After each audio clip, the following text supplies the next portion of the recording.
बिस्मिल्लाहिर्रहमानिर्रहीम। अस्सलाम वालेकुम डियर स्टूडेंट्स। चैप्टर नंबर 1 के आज करेंगे हम शॉर्ट क्वेश्चन। तो शॉर्ट क्वेश्चन हमने करने हैं चैप्टर के जो बुक है उसके एंड के ऊपर पेज नंबर 525 है, 525 पेज नंबर है। ये ग्लोसरी है, वहाँ से हमने शॉर्ट क्वेश्चन करने हैं। तो शॉर्ट क्वेश्चन नंबर 1 है अकाउंटिंग। अकाउंटिंग की डेफिनेशन आपने लिखनी है, बतानी है। What is the definition of accounting? Accounting is the art of, accounting है वो क्या? आर्ट है, फन है, आर्ट ऑफ रिकॉर्डिंग।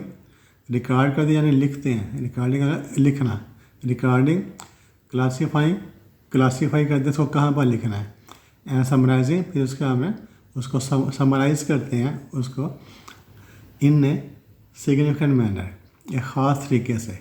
जो अकाउंटिंग वो क्या है, और जो डाटा होता है उसको आप रिकॉर्ड करते हैं, लिखते हैं, उसको क्लासीफाई करते हैं और फिर उसको समराइज करते हैं इन ए सिग्निफिकेंट मैनर, एक ख़ास तरीके से, and in terms of money, और मनी के फॉर्म में, यानी जो ऐसी ट्रांजैक्शन जिसमें मनी इन्वॉल्व होती है, अमाउंट पैसा इन्वॉल्व होता है, उसको आप रिकॉर्ड करते हैं। ट्रांजैक्शंस, ट्रांजैक्शन किसे कहते हैं? कारोबार से मतलब कोई भी जो एक्टिविटी होती है जिसको आप रिकॉर्ड कर सकते हैं, लिख सकते हैं, उसे कहते हैं ट्रांजैक्शन। एंड इवेंट्स और वाक़यात which are in part at least of a financial character, जिनका जो तल्लुक़ है वो किससे होता है? फाइनेंशियल, माली, फाइनेंशियल भी माली, पैसे से जिनका तल्लुक़ होता है। And interpreting the result thereof, और फिर वहाँ से आप रिजल्ट निकालते हैं। रिजल्ट क्या निकालते हैं? जो बिजनेस है आगे वो प्रॉफिट में जा रहा है या लॉस में जा रहा है। तो अकाउंटिंग क्या चीज़ है? आर्ट है। किस चीज़ का आर्ट है?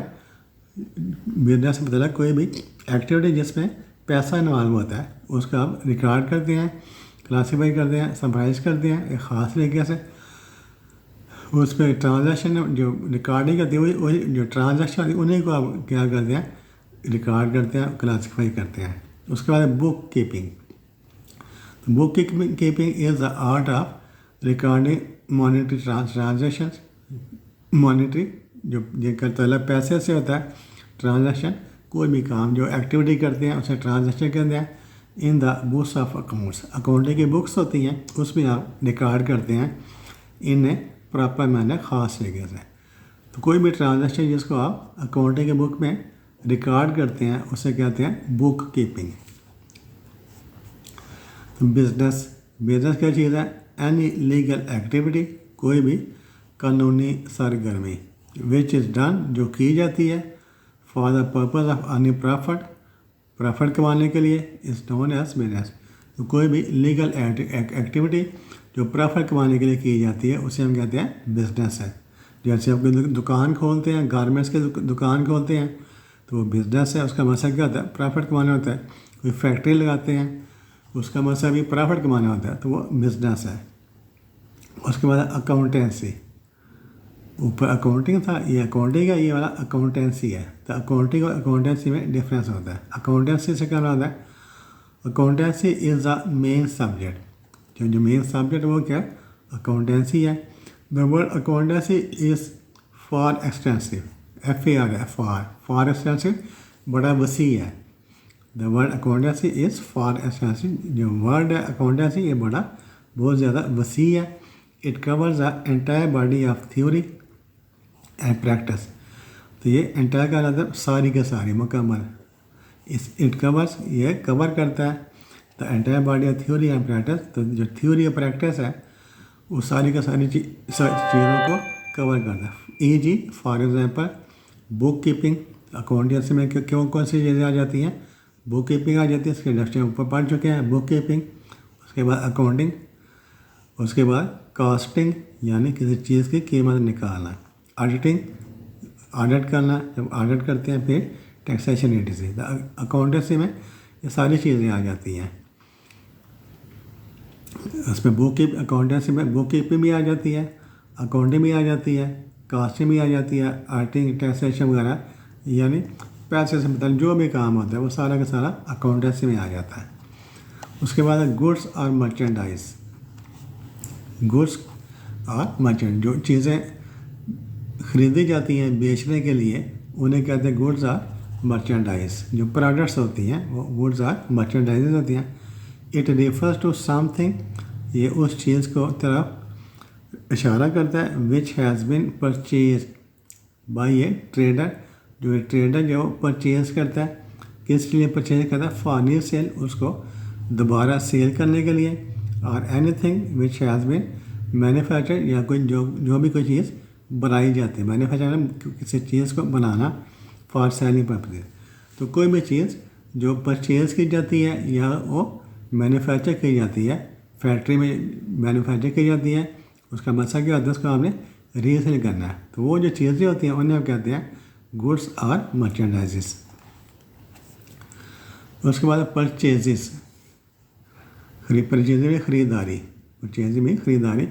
इन अकाउंटिंग लैंग्वेज, जो अकाउंटिंग की लैंग्वेज है, the word purchases has special meaning. जो परचेज का स्पेशल मीनिंग होता है, क्या मीनिंग है, व्हेन सेलेबल गुड्स, तो ऐसी गुड्स, ऐसी चीज़ें जो सेल हो सकती हैं, सेलेबल जो सेल हो सकती हैं। तो when saleable goods are bought in a business, जब आप किसी बिजनेस में ऐसी चीज़ें खरीदते हैं जो सेल हो सकती हैं। It is said that purchases have been made, हम कहते हैं कि हमें परचेज किया है। तो बिजनेस में ऐसे चीज़ें जिसको आप सेल कर सकते हैं, तो हम कहते हैं, हम क्या कहते हैं, उन्हें कहते हैं कि हमने परचेजेस की हैं, हमने परचेजेस की हैं। उसके बाद कैश परचेज, परचेजेस के टाइप्स हैं। पहली टाइप क्या है, कैश परचेजेस। तो जब आप पैसा देकर कोई चीज़ खरीदते हैं, आप दुकान पर गए हैं, कोई चीज़ दी, उसके पैसे दे दिए हैं, तो उसे कहते हैं cash purchase. If goods are purchase from a supplier, supplier कौन सा होता है, जो दुकानदार होता है या मैन्युफैक्चरर होता है, उसे कहते हैं supplier. If goods are purchase from a supplier and payment is made to him at the same time, तो जब आपने किसी से कोई चीज़ परचेज़ किया और उसी वक्त उसकी पेमेंट कर दी है, उसे हम कहते हैं cash purchases. Such purchases are known as cash purchases. उसके क्रेडिट परचेज, क्रेडिट परचेज का मतलब है उधार, कोई चीज़ उधार खरीदना। आप गए हैं दुकान पर, गए हैं फैक्ट्री में, गए हैं, वहाँ से चीज़ लिए, लेकिन उसके पैसे अदा नहीं किए, आपने उससे वादा कर लिया कि बाद में कुछ दिनों के बाद इसे पैसे अदा करोगे, उसे कहते हैं credit purchases. If goods are purchase from a supplier and payment is not made to him at the same time, तो आपने चीज़ें तो खरीद ली हैं, लेकिन उसकी पेमेंट है उसी वक्त आपने अदा नहीं की, बल्कि आपने क्या किया, वादा कर लिया। Rather the payment is arrange to be made at the some future time, कि आप 15 दिन बाद या महीने बाद उसके पैसे दे देंगे। तो उसे ऐसी जो परचेजेस होती है उसे कहते हैं क्रेडिट परचेज, यानी उधार खरीदारी। तो सारे purchases are known as credit purchases.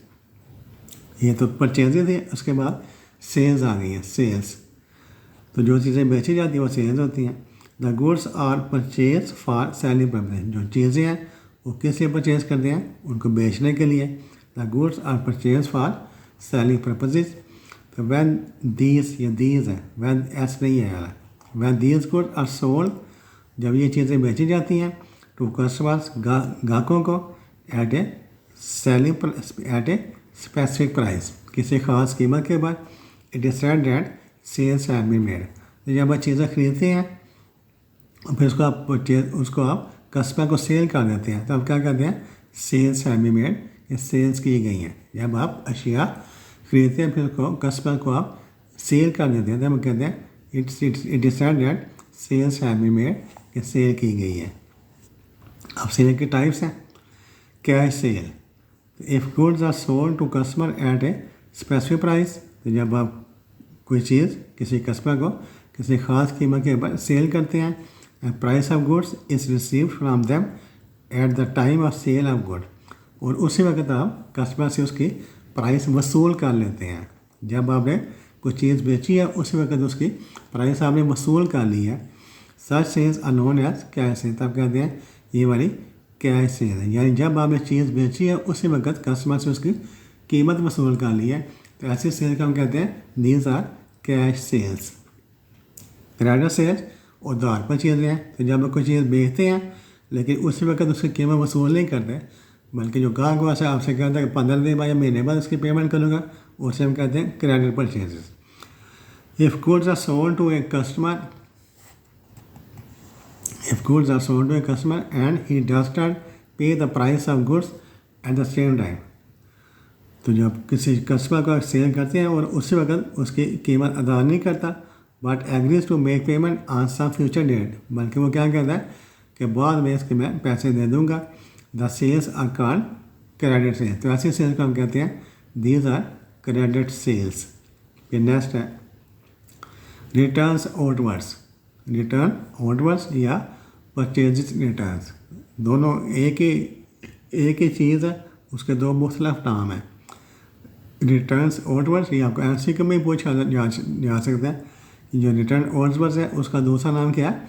Purchase returns, यानी कोई परचेज आपने की है उसको आप वापस कर देते हैं, उसे कहते हैं purchase returns. Goods once purchase may subsequently, तो चीज़ें जो एक दफ़ा ख़रीदी जाती हैं, गुड्स वंस परचेज चीज़ें जो एक दफ़ा ख़रीदी जाती हैं, में सब्सिक्वेंटली, सब्सिक्वेंटली क्या होता है? बाद में, सब्सिक्वेंटली मीन्स बाद में subsequently be sent back to the seller for certain reason. तो बाद में होता है आपको चीज़ परचेज़ करते हैं, लेकिन बाद में उसको जहाँ से आपने परचेज़ को उसको वापस दे देते हैं। उसकी कोई ना कोई वजह होती है। वजह क्या हो सकती है? कोई चीज़ वो ख़राब है, टूटी फूटी है, डैमेज है, या गैर मियारी है, या आपको पसंद नहीं आई। तो ऐसी चीज़ें जो आप परचेज़ करते हैं, लेकिन परचेज़ करने के बाद में उसको दोबारा वापस कर, दुकान से जाते हैं, दुकान पर जाते हैं, कहते हैं भाई ऐसा हमने ये नहीं लेनी, मेरी अम्मी कहती है ये नहीं ठीक हमने लेनी, ठीक है। इसका कोई भी रीज़न हो सकती है। तो goods once purchase may subsequently be sent back to the seller to certain reason, यानी के डेट इज़ यानी के गुड्स आर डिफेक्टिव, जो चीज़ें वो डिफेक्टिव हो सकती हैं, ख़राब हो सकती हैं, नॉट अकॉर्डिंग टू स्पेसिफिकेशन, यानी कोई आप जूता ख़रीदते हैं उसका साइज़ छोटा बड़ा हो सकता है। जाते हैं बाजार जाते हैं जूता ख़रीदते हैं तो उसका साइज़ छोटा बड़ा हो सकता है। Not according to specification, damage, या कोई चीज़ डैमेज हो सकती है और बिलो स्टैंडर्ड, या वो गैर मेरी हो सकती है। Such returns of goods to the buyer is known as returns outward. तो जो ऐसे जो रिटर्न होती हैं जिसको वापस कर देते हैं उसे कहते हैं रिटर्न्स आउटवर्ड्स। तो ये रिटर्न आउटवर्ड्स इसका ताल्लुक किसके साथ होता है? बायर के साथ होता है। ये आप याद रखना है, जो रिटर्न आउटवर्ड्स हैं या परचेजिंग रिटर्न है उसका ताल्लुक किसके साथ है? बायर की तरफ से, जो बायर ख़रीदार होता है उसकी तरफ से होती हैं। रिटर्न्स आउटवर्ड्स या परचेजिंग रिटर्न्स ये जो ख़रीदार है, बायर है, उसकी तरफ से होती है। ये आपने याद रखना है इसमें। नेक्स्ट है रिटर्न इनवर्ड्स, ठीक है। जैसे यहाँ पर रिटर्न आउटवर्ड्स था तो ये बायर ने निकाल दी, जो बायर था जो ख़रीदार था निकाल दी, और रिटर्न इनवर्ड्स है यानी जिससे बेची थी उसके पास वापस आई हैं। जो दुकानदार था जो उससे बेची थी चीज़ें उसके बाद वापस आई हैं, रिटर्न इनवर्ड्स या सेल्स रिटर्न्स। यहाँ पर जब आउटवर्ड होगा ना, आउटवर्ड के साथ क्या आएगा? परचेज आएगा। ये देखिए आप, जब आउटवर्ड है उसके साथ परचेज आएगा, जब इनवर्ड है उसके साथ सेल आएगा। ये याद रखना। यहाँ भी रिटर्न है, यहाँ भी रिटर्न है, यहाँ पर आउटवर्ड है तो यहाँ पर क्या है? परचेज, यहाँ पर इनवर्ड है तो यहाँ पर क्या? सेल है। ये हमें याद रखना है। रिटर्न इनवर्ड्स या sales returns. If a customer to whom goods have been sold, ऐसा कस्टमर जिसको आपने चीज़ें बेची हैं, finds that the goods are defective, ऊपर वाला डिफेक्टिव जो चीज़ें हैं वो डिफेक्टिव हैं, अनसेटिस्फैक्ट्री हैं, बिलो स्टैंडर्ड है, और नॉट अकॉर्डिंग टू स्पेसिफिकेशन है, he way return these goods to the seller. जो बायर होता है, जो ख़रीदार होता है, वो देखता है कि जो चीज़ें हैं उसके मेयार के मुताबिक नहीं है तो वो सेलर को वापस कर देता है, ठीक है। तो टू द सेलर के लिए जो बेचने वाला है, such return of goods is known as sales returns. जो बायर होता है उसके लिए क्या होता है? रिटर्न्स आउटवर्ड्स या परचेजिंग रिटर्न्स होता है, और जो सेलर है, सेलर के लिए क्या होता है? रिटर्न इनवर्ड्स या सेल्स रिटर्न्स, ठीक है। टू द सेलर के लिए रिटर्न्स इनवर्ड्स, और बायर के लिए याद रखा है, बायर के लिए क्या होगा? रिटर्न आउटवर्ड्स, और सेलर के लिए क्या होगा? Return inwards. उसके बाद है डेटर्स, इस पर बी साइलेंट होता है, बी को नहीं पढ़ना, इसके बाद है डेटर्स। उसका दूसरा नाम क्या है? Accounts receivable. डेटर्स या अकाउंट्स रिसीवेबल, जिसको आपने रिसीव करना है। And debtors are the person, जो डेटर है are the person are customers. जो डेटर है वो ऐसा शख्स या ऐसा कस्टमर होता है टू होम जिसे गुड्स हैव बीन सोल्ड, जिसे चीज़ें बेची गई हैं ऑन क्रेडिट बेसिस, उधार के ऊपर। जो डेटर है वो ऐसा शख्स या कस्टमर होता है जिसे उधार पर चीज़ें बेची जाती हैं। To whom goods have been sold on credit basis and from whom the business is to receive money, और जिससे बिजनेस है पैसा वसूल करना इन नियर फ्यूचर, कुछ दिनों के बाद। These are also known as accounts receivable. जो डेटर्स हैं उसका दूसरा नाम क्या? Accounts receivable. तो डेटर ऐसा शख्स होता है, डेटर ऐसा शख्स या ऐसा ग्राहक होता है जिसको आपने उधार चीज़ें बेची हैं। डेटर ऐसा शख्स है या ऐसा ग्राहक है जिसको आपने उधार चीज़ें बेची हैं और कुछ दिनों के बाद उससे पैसे वसूल करने हैं, यानी जो जिसे उधार देना है वो डेटर होता है। जिसने उधार देना वो क्या होता है? डेटर। इसे हम क्या कहते हैं? जो बिजनेस उसके लिए क्या होता है? Accounts receivable. डेटर भी कहते हैं, अकाउंट्स रिसीवेबल भी कहते हैं। और जो उधार देने वाला होता है वो डेटर होता है, या जो उधार खरीदारी करता है वो डेटर होता है। उसके बाद है क्रेडिटर्स, जो उधार देने वाला, ठीक है। उधार लेने वाला डेटर है, उधार लेने वाला डेटर, जैसे उधार वापस करना है वो डेटर है, ठीक है। और क्रेडिटर या अकाउंट्स पेएबल, क्रेडिटर कौन होता है? जो उधार देता है। क्रेडिटर जो उधार देता है या जिससे पैसे वसूल करने हैं उसे कहते हैं क्रेडिटर या accounts payable. Creditors are persons are suppliers, जो दुकानदार होता है या बैंक होता है वो क्रेडिटर होता है। ये दुकानदार या होलसेलर या बैंक है वो क्रेडिटर होता है, जिससे पैसा वसूल करना होता है। उधार उससे चीज़ें बेची हैं उसे वापस लेने हैं, उसे क्रेडिटर कहते हैं। Creditors are the persons are suppliers from whom goods have been purchase, जहाँ से आपने चीज़ें खरीदी हैं ऑन क्रेडिट, उधार के ऊपर। And to whom the business is to pay money in near future. तो these are also known as accounts payable. तो आपने क्या यार, जो डेटर है, डेटर कौन होता है? जिससे उधार लिया है, डेटर जिससे उधार लिया है, और क्रेडिटर जिससे उधार दिया है। उधार लेने वाला डेटर, उधार देने वाला क्रेडिटर, ये आपने याद रखना है। ट्रेड डिस्काउंट क्या होती है? डिस्काउंट अलाउड बाय मैन्युफैक्चरर जो चीज़ें बनाता है, जो फैक्ट्री का मालिक होता है, और wholesaler at the time of selling goods to retailer. Retailer किसे कहते हैं? जो छोटा दुकानदार होता है, छोटा दुकानदार उसे रिटेलर कहते हैं। एज ए डिडक्शन में कमी from the list price. List price क्या होती है? किसी चीज़ के ऊपर जो प्राइस लिखी होती है उसे कहते हैं लिस्ट प्राइस। और कैटलॉग प्राइस, कैटलॉग प्राइस कौन सी होती है? जो कैटलॉग में नहीं, जैसे आप होटल में जाते हैं खाना खाने के लिए, आपके सामने एक लिस्ट रखते हैं, उसे कैटलॉग कहते हैं। कैटलॉग प्राइस इस कॉल्ड ट्रेड डिस्काउंट। तो जब कोई चीज़ आप खरीदते हैं उस वक्त आपको जो कमी है उस चीज़ में कमी दी जाती है, उसे कहते हैं ट्रेड डिस्काउंट। कैश डिस्काउंट क्या होती है? कैश डिस्काउंट जो ट्रेड डिस्काउंट से डिफरेंट होती है। ये देखें, इट इज़ ए डिडक्शन और allowance given by A creditor, जो उधार देने वाला है। क्रेडिटर उधार देने वाला, टू ए डेटर उधार लेने वाला। और जो क्रेडिटर है वो उधार डेटर को जो डिडक्शन देता है, कमी देता है, फ़ायदा देता है। If the amount is paid by the debtor, जो डेटर है वो अमाउंट पे कर देता है बिफोर द ड्यू डेट। जैसे एक दुकानदार ने किसी ग्राहक को उधार चीज़ बेची है और उसने तय किया कि इसके पैसे मैं आपको 25 जुलाई को दे दूँगा, लेकिन जिसे उधार देना था उसे 25 जुलाई के बजाय 10 दिन पहले पैसे दे दिए, 15 जुलाई को दे दिए।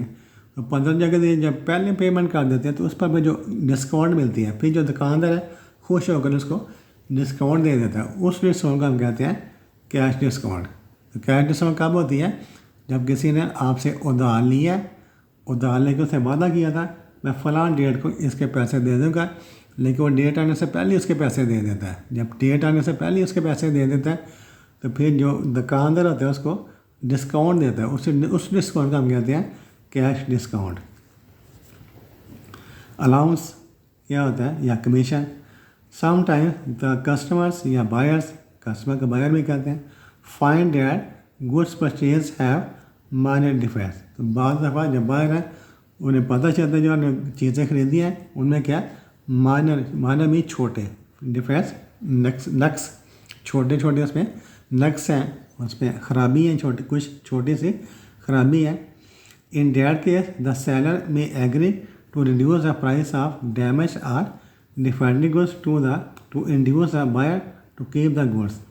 तो फिर जब गाहक को पता चल जाता है कि उससे जो चीज़ खरीदी है उसमें कोई ख़राबी है, कोई नक्स है, तो भैया दुकानदार होता है वो क्या कहता है, चलो इसके बदले मैं तुम्हें इसकी कीमत कम कर देता हूँ ताकि वो चीज़ खरीद ले,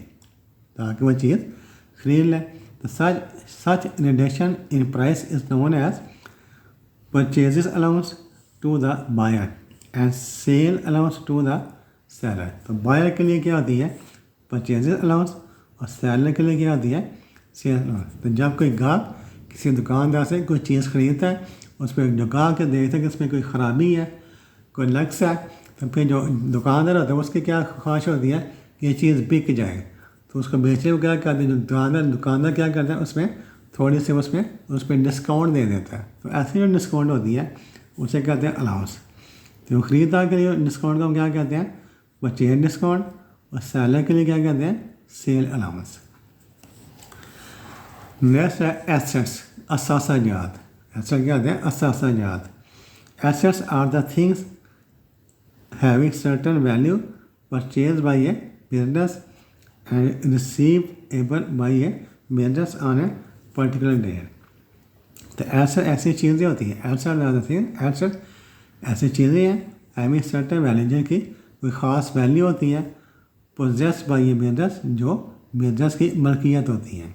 तो एसेट्स ऐसी चीज़ें होती हैं जो किसी बिजनेस की मलकियत होती हैं, and receivable by a business on a particular date, और एक ख़ास तरीके पर उसको वो रिसीवेबल होते हैं।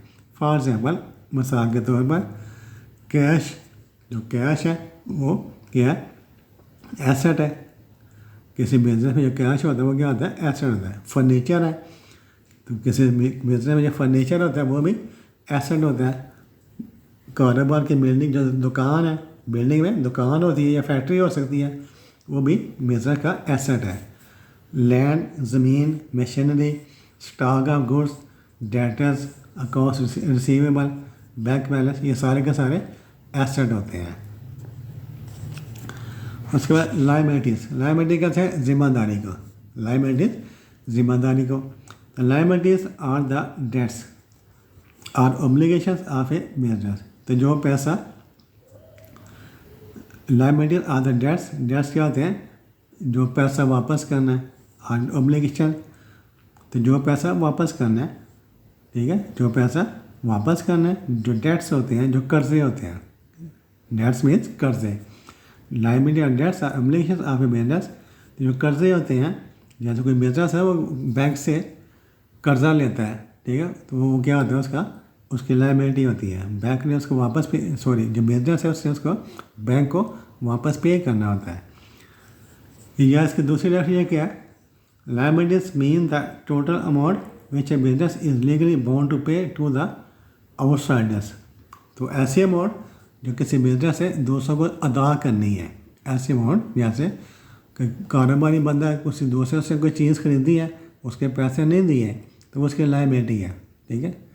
कोई कारोबार है, वो कहीं से कोई चीज़ परचेज करता है या बैंक से कर्जा लेता है, वो उससे उसको पे करना है, अभी उससे पे नहीं किया, तो जो चीज़ आपने पे करनी है वो आपकी लायबिलिटी है। जो पैसा आपने पे करना है, अदा करना है, वो आपकी लायबिलिटी है। ये जो फॉर एग्जाम्पल क्रेडिटर्स, जो लायबिलिटी के जो एग्जाम्पल क्या है? Creditors, bills payable, accounts payable, bank loan, ETC, ये सारे के सारे क्या है? लाइबिलिटी है। उसका प्रोप्राइटर किसे कहते हैं? ओनर को, जो मालक होता है उसे कहते हैं प्रोप्राइटर। बिजनेस का जो मालक होता है। A person who invest capital, ऐसा शख्स जो कैपिटल को इन्वेस्ट करता है। गिव्स हिज कैपिटल क्या होता है? जब कोई कारोबार स्टार्ट करते हैं उस वक्त जो भी इन्वेस्ट की जाती है उसे कहते हैं कैपिटल। गिव्स हिज टाइम, अपना कारोबार को अपनी टाइम देता है। एंड अटेंशन, और तवज्जो भी देता है। इन a business is called proprietor. ऐसा शख्स जो कारोबार में कैपिटल इन्वेस्ट करता है, कारोबार को टाइम देता है और तवज्जो देता है, उस शख्स को हम कहते हैं प्रोप्राइटर। यानी जो बंदा कारोबार चला रहा है उसे कहते हैं प्रोप्राइटर। ही इज़ एंटाइटल्ड, तो वो मुस्तहिक होता है। एंटाइटल्ड, वो मुस्तहिक होता है टू रिसीव द प्रॉफिट। ये रिसीव है, डी नहीं है, डी काट दें। He is entitled to receive the profit और लॉस और bear loss arising out of business. तो जब बिजनेस करते हैं अगर उसको प्रॉफिट हुआ है तो प्रॉफिट वो वसूल करेगा, लेकिन अगर बंद किस्म से उसको लॉस हो गया तो फिर लॉस भी उसी का। यानी जो प्रोप्राइटर है प्रॉफिट भी उसी का और लॉस भी उसी का है। कैपिटल क्या चीज़ होती है? It is a source of funds provided by the owner या प्रोप्राइटर या ओनर। तो कारोबार का एक ओनर भी हो सकता है, उन्हें से ज़्यादा ओनर भी हो सकते हैं। यानी जब पार्टनरशिप हो जाती है, दो बंदे मिलकर भी काम स्टार्ट कर सकते हैं। Of the business to start the business and expand the existing business. तो किसी बिजनेस को स्टार्ट करने के लिए जो फंड प्रोवाइड किए जाते हैं, जो पैसा प्रोवाइड किया जाता है, जो चीज़ें सोर्सेज मुहैया किए जाते हैं, उसे कहते हैं कैपिटल। या फिर आपने फ्यूचर में बिजनेस चल रहा है, उससे बाद उसको एक्सपैंड करना है बिजनेस को, फिर आप मज़ीद उसमें पैसा इन्वेस्ट करते हैं, ठीक है, वो भी कैपिटल होता है। कारोबार को स्टार्ट करने के लिए जो फंड या सोर्सेज मुहैया किए जाते हैं वो भी कैपिटल होता है। कारोबार चलते हुए कारोबार में उसको आपने एक्सपैंड करना है, उसको वसीह करना है, उसके बाद मज़ीद फंड सप्लाई सोर्सेज या फंड सप्लाई करते हैं, प्रोवाइड करते हैं, वो भी कैपिटल होता है। उसके बाद है ड्राइंग्स। तो ड्राइंग से क्या बनाते हैं? Drawings the amount of cash और गुड्स, तो कैश या goods taken by the owner, जो मालक है वो लेता है। जो बिजनेस का जो मालक होता है वो कारोबार में से कैश ले ले या कोई चीज़ें ले लें उसमें से। Owner from the business for his personal use are known as drawings. तो कोई कारोबार है, उसका जो मालक है, ओनर है, प्रोप्राइटर है, उसमें से कारोबार में से अपने ज़ाती इस्तेमाल के लिए, अपने ज़ाती इस्तेमाल के लिए कैश ले लें या फिर चीज़ें ले लें, उसे कहते हैं ड्राइंग। जैसे दुकानदार है तो दुकानदार ने अपने घर का खर्चे में से चलाना होता है ना, तो वो क्या करता है उसमें से अपनी ज़रूरियात के लिए या तो कैश ले लेता है, ठीक है, कैश ले लेता है, या फिर क्या होता है उसमें से जो घर के ज़रूरत के लिए जो चीज़ें होती हैं वो ले लेता है। तो वो क्या चीज़ होती है उन्हें हम कहते हैं ड्राइंग्स। यानी कारोबार का मालक कारोबार में से जो चीज़ें लेता है या कैश लेता है उसे हम कहते हैं ड्राइंग्स। फिर है एक्सपेंसिस, खर्चे। एक्सपेंसिस नहीं, खर्चे।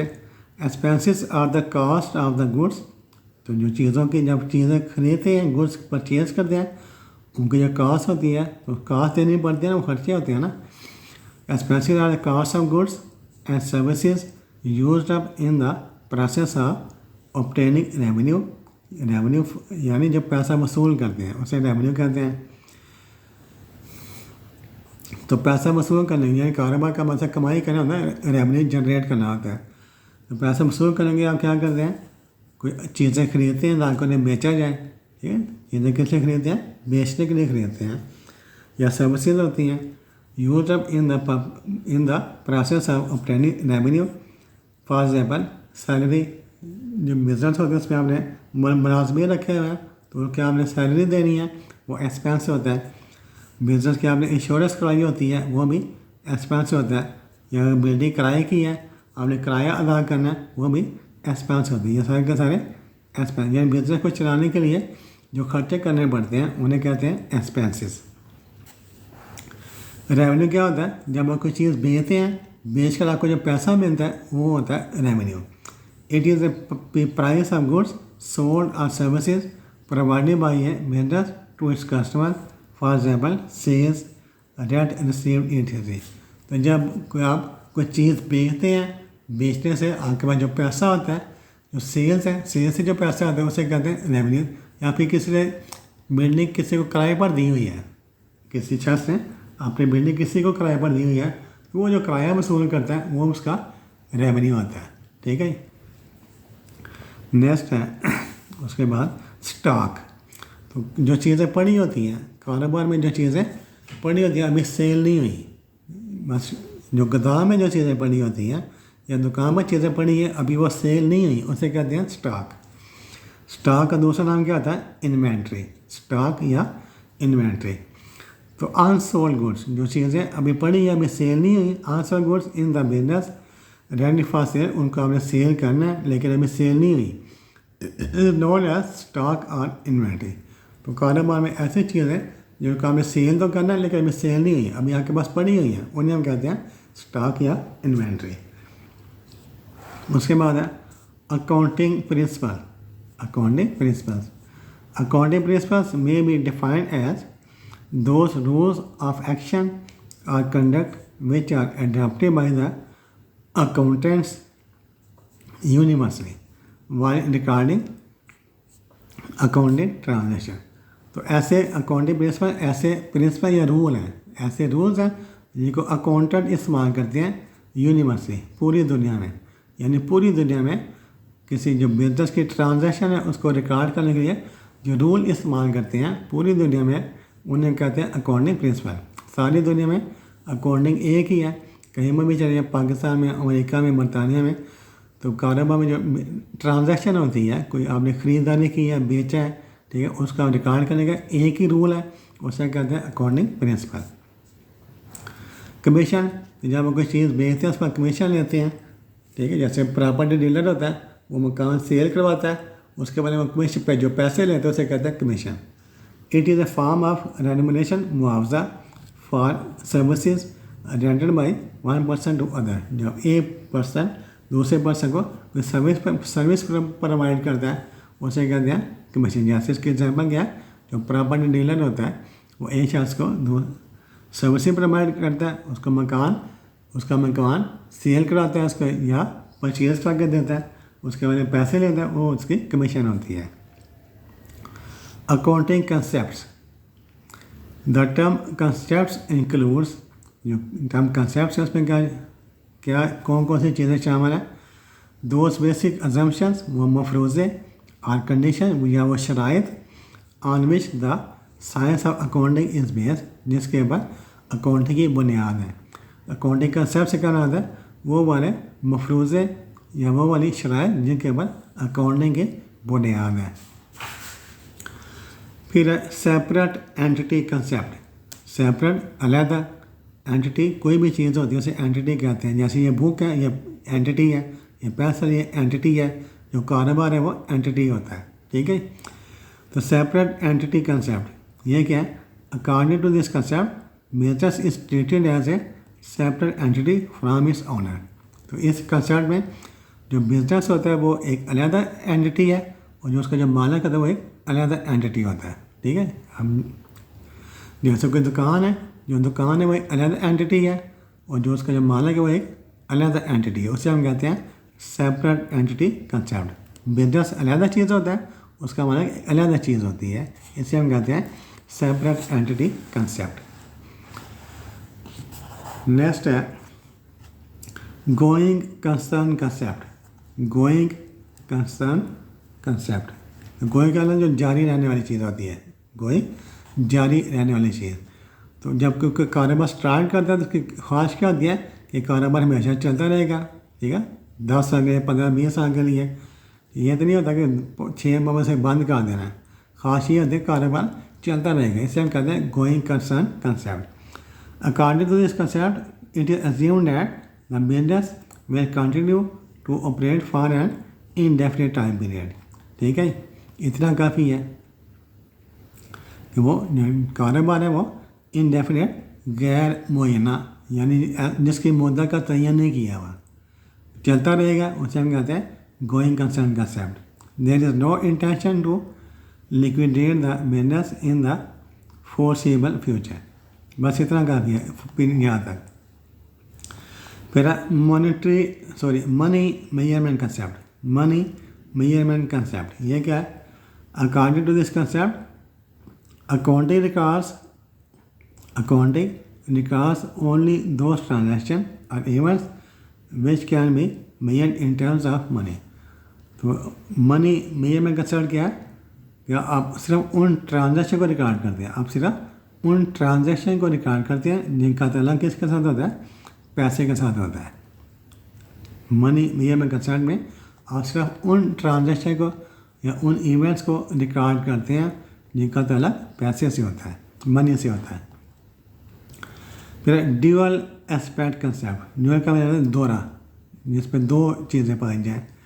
According to this concept for every debit there is an equivalent credit. तो हर डेबिट के लिए क्रेडिट होता है। जैसे किसी ने उधार लिया है, इसका मतलब किसी ने उधार दिया होगा, ठीक है। जब आप उधार लेते हैं तो फिर इसका उधार देने वाला भी होगा ना, इससे हम कहते हैं डुअल एस्पेक्ट कंसेप्ट। एक बंदा उधार देने वाला होता है और एक बंदा उधार लेने वाला होता है। एक बंदा उधार देने वाला होता है और एक बंदा उधार लेने वाला होता है। जैसे कहते हैं डुअल एस्पेक्ट कंसेप्ट। नेक्स्ट है accounting period concept. According to this concept, the life of the business is divided into a series of relatively short accounting periods of equal length for studying the results shown by the business। तो जब business होता है फिर उसकी आपने performance देखनी होती है। जब बिजनेस है वो प्रॉफिट में जा रहे हैं या लॉस में जा रहे हैं, तो इसके लिए क्या करते हैं? एक माह के बाद उसका हिसाब करते हैं कि जो बिजनेस है वो प्रॉफिट कमाने या लॉस में जा रही है, या फिर 3 माह के बाद या 6 माह के बाद या साल के बाद। तो मुख्तलिफ जो फर्म्स होती हैं, ऑर्गेनाइजेशन होती हैं, वो उन्होंने एक टाइम कदा करा होता है कि बास 1 माह के बाद हिसाब करते हैं, बास फर्म्स होती हैं 3 माह के बाद, बास 6 माह के बाद, साल के बाद उसका देखिए कि कारोबार क्या रिजल्ट हम हासिल कर रहे हैं, प्रॉफिट कमा रहे हैं या लॉस में जा रहे हैं, उसे कहते हैं accounting period concept. Matching concept. The concept of offsetting expenses against revenue is called the matching concept। तो एक्सपेंस क्या होता है? जो खर्चे होते हैं, और रेवेन्यू क्या होता है? सेल्स से जो पैसा आता है। तो देखते हैं कि आपके जो एक्सपेंसेस हैं और जो रेवेन्यू है वो उनके उसका आपस में क्या रिलेशन है। आपके एक्सपेंसेस ज़्यादा है या रेवेन्यू ज़्यादा है? अगर रेवेन्यू ज़्यादा है, एक्सपेंसिव कम है, तो फिर वो प्रॉफिट होता है। अगर रेवेन्यू कम हो, एक्सपेंसिव ज़्यादा, फिर लॉस होता है। इससे हम कहते हैं मैचिंग कंसेप्ट। यानी जब कारोबार में बिजनेस में देखना कि बिजनेस लॉस में या प्रॉफिट में है, तो कैसे देखते हैं? आप उसके एक्सपेंसेस देखते हैं और रेवेन्यू देखते हैं, उससे आपको पता चलता है आगे जो बिजनेस है वो प्रॉफिट में जा रहा है या लॉस में जा रहा है।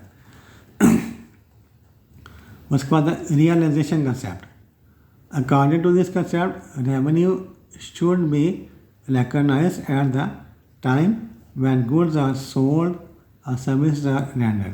तो जब आपने कुछ चीज़ें बेची हैं उस वक्त उसके पैसे वसूल कर लिए हैं। जब आपने कुछ चीज़ें बेची हैं या फिर सर्विसेज दी हैं, चीज़ें बेची हैं या सर्विसेज दी हैं, उसी वक्त उसके पैसे वसूल कर लिए हैं, उसे कहते हैं रियलाइजेशन कंसेप्ट। जब आप कोई चीज़ बेचते हैं या कुछ सर्विस देते हैं, उसी वक्त उसका पैसे वसूल कर लेते हैं, उसे कहते हैं रियलाइजेशन कंसेप्ट। कॉस्ट कंसेप्ट क्या है?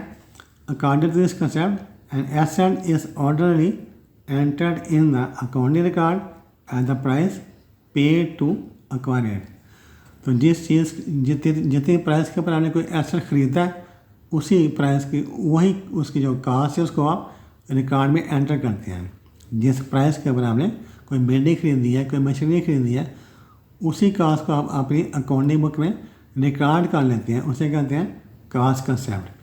An asset is only entered in the accounting record at the price paid to acquire it। जितनी प्राइस आपने पे की है वही प्राइस आप अपने रिकॉर्ड में एंटर करते हैं, रिकॉर्ड करते हैं, इसे कहते हैं cost concept. Accounting conventions. The terms convention includes those customs. Convention का मतलब होता है रवायात, कस्टम का रवायात होता है, और ट्रेडिशंस सबका मतलब रवायात है, रसूम व रवाज, which guide the accountant while communicating the accounting information. तो जिस तरीके से या जिस मेथड से आपने जब बिजनेस की ट्रांजेक्शन को रिकॉर्ड करते हैं उसे हम कहते हैं अकाउंटिंग कन्वेंशन। जो तरीका होता है किसी अकाउंटिंग का, किसी ट्रांजेक्शन को रिकॉर्ड करने का, उसे कहते हैं अकाउंटिंग कन्वेंशन। फिर कंजर्वेशन कन्वेंशन। कंजर्वेशन कन्वेंशन क्या है? According to this convention accountants follow the rule, anticipate no profit but provide for all possible losses while recording business transaction। इसमें क्या होता है, जब आप कोई ट्रांजेक्शन को रिकॉर्ड कर दिया फिर आप एंटिसिपेट नो प्रॉफिट, तो आप ये नहीं सोचते कि इस पर प्रॉफिट होगा, लेकिन ये आप जरूर सोचते हैं कि इस पर नुकसान हो सकता है। तो कंजर्वेशन कन्वेंशन का मतलब है कि जब आप कोई कारोबार करते हैं, कोई ट्रांजेक्शन को आप रिकॉर्ड करते हैं, उसमें आप ये नहीं सोचते, आप ये एंटिसिपेट नहीं करते, पेश को नहीं करते, पेश को नहीं करते कि उसमें प्रॉफिट होगा, बल्कि आपके जहन में लॉस के हो सकता है इसमें लॉस हो जाए। ठीक है, जो तंग नजरी होती है उसे कहते हैं conservation convention. Full decision convention, full disclosure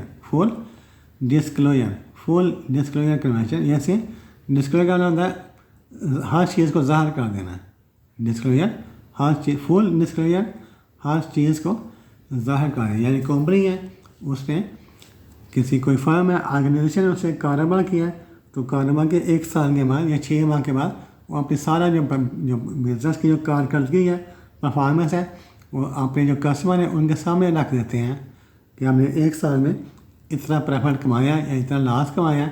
उसे कहते हैं full disclosure convention. According to this convention the users of financial statements, properties, creditors and investors are informed of any fresh necessity for the proper information of the statement। इसमें क्या होता है, कारोबार के मतलब जो भी चीज़ है उसको सारे का सारा अपने कस्टमर के सामने या यूज़र के सामने रख देते हैं, उसे कहते हैं full disclosure convention. Consistency convention. तो this convention states that once an entity has decided on one method, जब आपने किसी एक पैसे के ऊपर डिसाइड कर लिया, it should use the same method for all subsequent event of the same character. फिर बाद में वो उसी मेथड को एडॉप्ट करेंगे unless it has a some reason to change method. जब आपने कोई एक मेथड का डिसाइड कर लिया कि इस मेथड से हम काम करेंगे, ठीक है, कोई चीज़ है उसका हम रिकॉर्ड करेंगे, तो फिर आप बाद में भी उसको आप उसी मेथड को फॉलो करते हैं। एक दफ़ा हमने एक मेथड हमने अडॉप्ट कर लिया, बाद में हम उसी मेथड को अडॉप्ट करते हैं, उसे हम कहते हैं कंसिस्टेंसी। यानी एक ही तरीके से आप काम करते जा रहे हैं, एक ही तरीके से आप काम करते जा रहे हैं, उसे कहते हैं कंसिस्टेंसी कन्वेंशन। उसके बाद materiality convention. This convention allows the accountants to ignore other accounting principles with respect to items that are not material। इसमें क्या होता है, अकाउंटेंट होते हैं, ये कंसेप्ट उसको अलाउ करता है, इजाज़त देता है to ignore other accounting principle, कि वो जो अकाउंटिंग के प्रिंसिपल हैं उनको इग्नोर कर दें, नज़रअंदाज कर दें विद रिस्पेक्ट टू आइटम्स, उन आइटम से मतलब डेट आर नॉट मटीरियल, जो मटीरियल नहीं है, ठीक है, जो ज़्यादा अहम नहीं है। तो जो चीज़ ज़्यादा अहम नहीं है उनके बदले जो अकाउंटेंट होते हैं उसको, उसमें अकाउंटिंग प्रिंसिपल को इग्नोर कर देते हैं, नज़रअंदाज कर देते हैं, इसे कहते हैं मटीरियलिटी कंसेप्ट कन्वेंशन या कंसेप्ट। अब जो अकाउंटिंग उसके डिफरेंट टाइप्स हैं या ब्रांचेस हैं। जो अकाउंटिंग की पहली ब्रांच कौन सी है, कॉस्ट अकाउंटिंग। ये ब्रांच ऑफ अकाउंटिंग है। The main object of cost accounting is to determine, जो कॉस्ट अकाउंटिंग है उसका जो बुनियादी मकसद क्या होता है, is to determine the cost of goods. इसमें जो गुड्स हैं उनके कॉस्ट है उसको डिटरमाइन करते हैं, मैन्युफैक्चर्ड और परचेज बाय द मेनर। तो कास्ट अकाउंटिंग में क्या होता है कि जो कि मैन्युफैक्चरर है या मेनर्स है, जो गुड्स हैं उनकी कास्ट को आप डिटरमाइन करते हैं, इसे कहते हैं cost accounting. It also helps the management of the manners in controlling the cost by indicating avoidable losses and waste. तो इसमें जो गुड्स हैं उसकी कास्ट को आप डिटरमाइन करते हैं। फाइनेंशियल अकाउंटिंग क्या है? The main purpose of financial accounting is to ascertain the true results. Financial accounting का बुनियादी मकसद क्या होता है कि आप ट्रू रिजल्ट्स, यानी ट्रू रिजल्ट्स कौन से हैं? प्रॉफिट और लॉस। यहाँ पे इसमें से आप प्रॉफिट और लॉस कैलकुलेट कर सकते हैं आप the business operation during a particular period of time, यानी 3 माह के बाद या 6 माह के बाद या साल के बाद या 1 माह के बाद, and to state the financial position of the business on a particular period of time. तो फाइनेंशियल अकाउंटिंग में क्या करते हैं? आज एक ख़ास मुद्दा के बाद आप जो बिजनेस है उसका प्रॉफिट और लॉस कैलकुलेट करते हैं। उस तीसरी टाइप है, तीसरी ब्रांच है मैनेजरियल अकाउंटिंग। अकाउंटिंग की 3 ब्रांचेज हैं, कास्ट अकाउंटिंग, फाइनेंशियल अकाउंटिंग और मैनेजरियल अकाउंटिंग। इसमें क्या करते हैं? The object of this accounting is to communicate the relevant information periodically mean 3 माह के बाद, 6 माह के बाद, साल के बाद या 1 माह के बाद, to the management of the business to enable it to take suitable decision. जो मैनेजर होता है, जो मालक होता है, ओनर, उसमें मैनेजर रखा होता है ना, तो मैनेजर होते हैं वो 3 माह के बाद, 6 माह के, साल के बाद उसके जो ओनर होते हैं उसको बिजनेस के बारे में सारी इंफॉर्मेशन देते हैं कि जो बिजनेस है वो किस स्टेज पर खड़ा है। फिर इंफॉर्मेशन के बुनियाद पर उसके जो ओनर होते हैं, मालक होते हैं, वो नए फैसले करते हैं कि कारोबार का हमें इस पर कोई तब्दीली तो नहीं करनी। तो ये जो फर्स्ट चार्ट होता है उसके 4 क्वेश्चन हैं। इस 4 क्वेश्चन को हमें अच्छे तरीके से समझना है, याद करना है। तो बाकी नेक्स्ट चैप्टर करेंगे, तब तक के लिए इजाज़त दीजिए। अल्लाह हाफ़िज़।